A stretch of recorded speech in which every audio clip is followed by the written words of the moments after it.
We've got another JB Weld test for you. We've got a handle that was damaged during moving. Not a lot of contact there. Let's see just how strong JB Weld is to handle this with not much contact. Let's dive in. Step 1. Mix JB Weld Original Cold Steel. And now you find out why you held onto those room keys.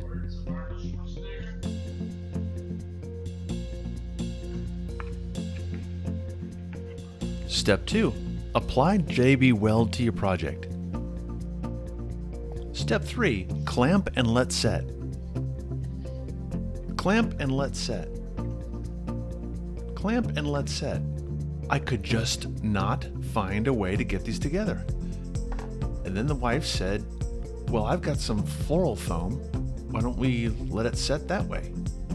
She's so smart. After all, she married me, didn't she? So with the floral foam holding it in place, I just puttied it up a little bit.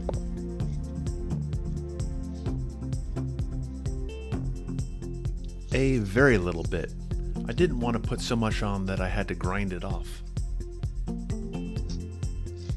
So after 24 hours cure time, let's see what happened. Take it out of our mold.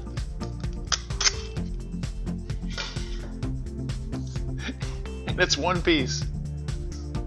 Not a bad patch job. Even lined up nicely. To see more JB Weld projects, click the video on your screen now.